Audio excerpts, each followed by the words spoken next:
Bonjour.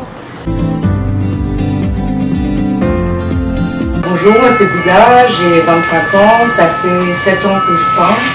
J'ai commencé beaucoup plus en illustration, plus de l'illustration papier, tout ce qui est vraiment le dessin un peu de presse et de, comme les cartoons et tout, de faire des illustrations un peu spontanées. J'ai vécu 7 ans à Paris, j'ai fait une école de communication visuelle. Ensuite j'ai habité 1 an à Berlin et c'est là où je me suis lancée, donc vers mes 18-19 ans, en auto-entrepreneur. Donc après je suis retournée à Paris, j'ai commencé à lancer cette activité plus en France parce que j'avais aussi mes potes, mes proches qui pouvaient un peu plus m'aider aussi à ce niveau-là. Pour te lancer c'est toujours plus simple quand t'es un peu entouré. J'ai commencé vraiment toute seule à travailler avec 2 agences, du coup c'était Urban Art Paris et Atelier Nano.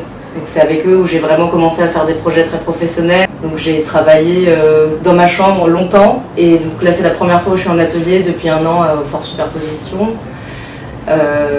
Voilà, donc après on s'est rencontrés aussi il y a 1 an sur le festival Urban Art Jungle et après on s'est mis ensemble, on a commencé à peindre ensemble et c'est vrai que c'est une belle fin de résidence avec cette exposition qui est en plus très différente, on va dire, de ce que je peux faire d'habitude. On a beaucoup expérimenté, on s'est adapté l'une à l'autre et le fait de faire une exposition aussi à 4 mains, ça permettait pour moi de voir une progression et de voir aussi que mon dessin peut évoluer. Alors moi c'est Miette, ça fait 1 an que je fais réellement de la peinture. J'ai toujours dessiné depuis toute petite, j'ai toujours eu un attrait pour l'art en général. Du coup j'ai fait ma première exposition avec Bouddha. Je faisais que de la peinture sur toile. Que j'aime beaucoup travailler la technique de la peinture, essayer de trouver de différentes matières, des rendus de volume, de texture.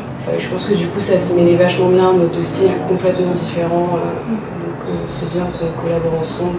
Je pense que ça met vraiment en avant nos 2 styles, enfin ils se mettent en valeur mutuellement quoi.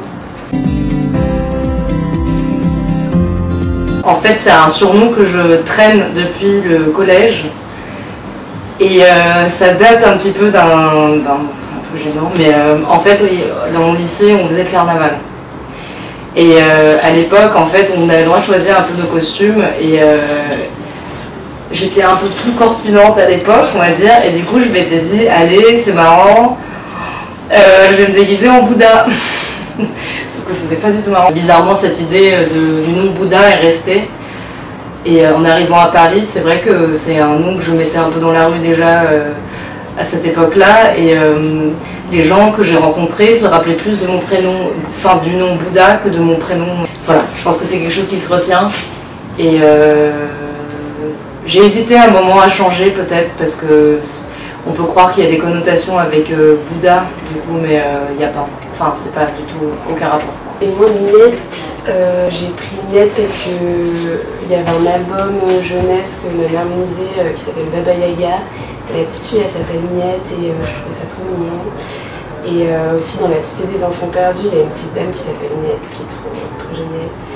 Et je me suis dit, Miette, c'est vraiment chouette parce que quand on peut voir, je sais pas, des graphes dans la rue, un peu genre...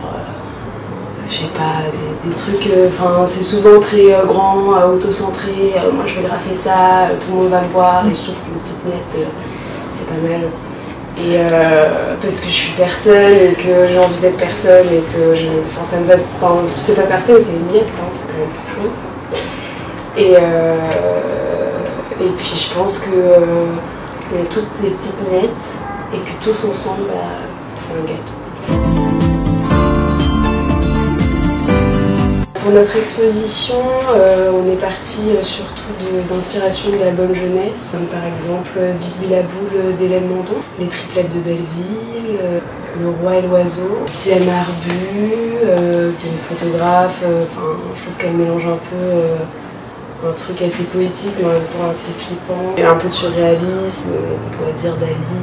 Du coup, moi j'ai été très inspirée jeune de bande dessinée, donc c'était surtout Gaston Lagaffe, Spirou, Kid Paddle à fond pour tout ce qui est la fluidité des corps et un peu le trait rapide pour le mouvement. j'ai jamais trop quitté ces inspirations-là parce que dans mon travail, les personnages sont très mous, très gros ou très minces. Enfin, la morphologie n'est pas toujours très classique, on va dire. Moi, j'aime beaucoup le travail de Bocuse et Rister, avec qui j'ai beaucoup peint à Paris. On traînait avec aussi pas mal de gens de cette génération-là, comme Chino, Yakes aussi, qui a un trait hyper aiguisé, on va dire, qui est très précis dans ce qu'il fait. J'aime beaucoup l'illustration, aussi jeunesse. Il y a aussi Marina Capdevila, qui est une barcelonaise qui peint des grandes fresques sur des immenses immeubles. Et c'est très coloré, très flash aussi, et elle représente souvent des vieilles dames avec des caddies habillées en Adidas, ça c'est assez chouette. Moi j'ai aussi été très inspirée plus jeune par Kissaring, par rapport au contour qui est très affirmé. La culture aussi dont il vient est assez chouette, avec sa double vie entre la rue et le fait d'être en galerie. C'est quelqu'un qui a jamais abandonné en soi le fil conducteur de ce qu'il faisait, donc c'est vrai que c'est très inspirant parce que c'est très percutant aussi comme message qu'il apporte dans ses toiles, dans ses fresques dans la rue. Et je pense qu'il a marqué aussi clairement une grande partie de cette génération-là. Moi, c'est ce qui m'a donné aussi envie d'aller un peu dans la rue, du coup aussi, quand j'avais 15 ans, plus 15 ans, c'était la première fois que je faisais des fresques, des petites fresques murales, on va dire.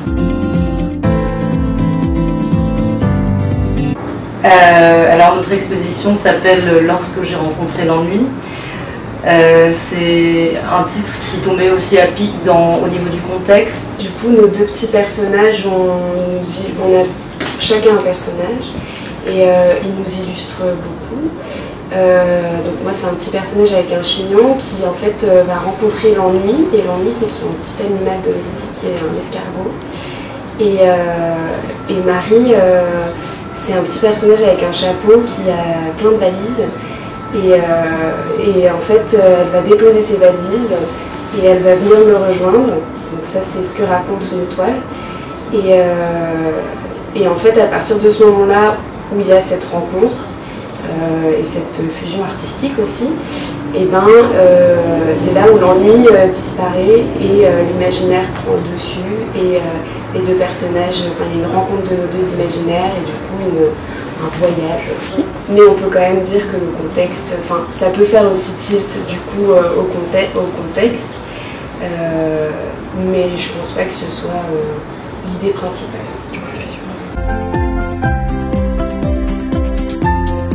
Pour ma part, j'ai Instagram, donc c'est @b12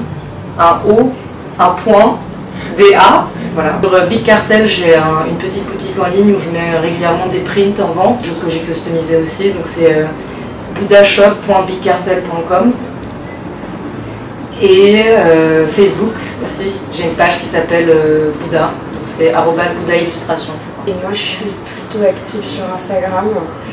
Mon nom c'est Miette, mi.e2te. Merci. Merci.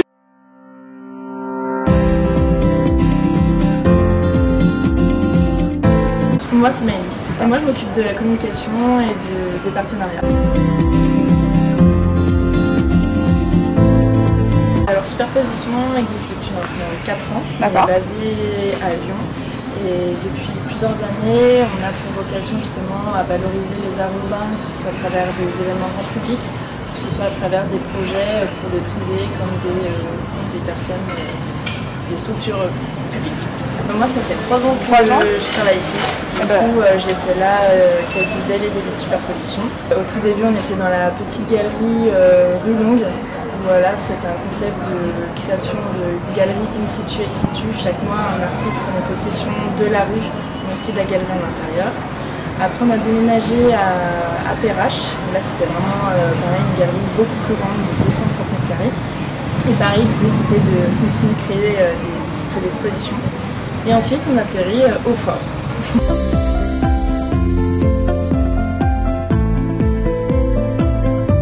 Alors, au total, on est de 7 personnes membres.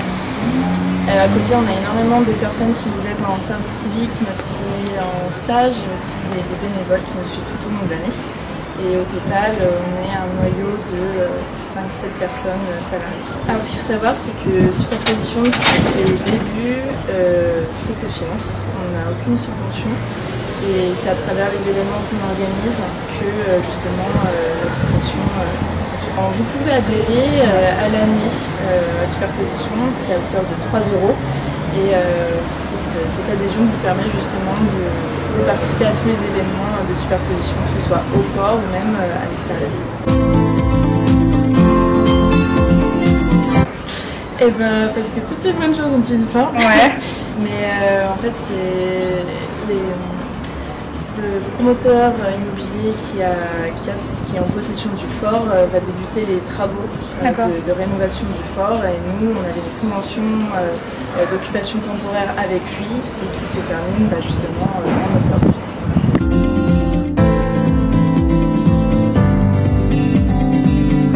C'était top. Ouais. Rien que le cadre, c'est un cadre idyllique, on a une panoramique sur Lyon, on travaille aussi aux côtés de 40 artistes qu'on voit tous les jours, donc c'est hyper enrichissant de les voir tous les jours, de discuter, d'échanger. Ouais, c'est vraiment un lieu de travail très chouette.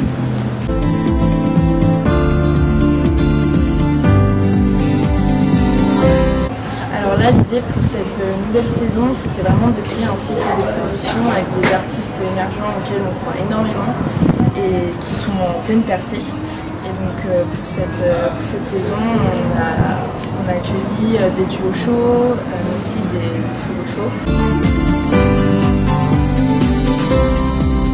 C'est assez difficile de poser un mot sur leur style parce que c'est assez réducteur, mais il faut savoir que Bouddha et Miette n'ont jamais collaboré ensemble, c'est vraiment leur toute première exposition ensemble, donc c'était un vrai pari, mais un pari qu'elles ont complètement réussi.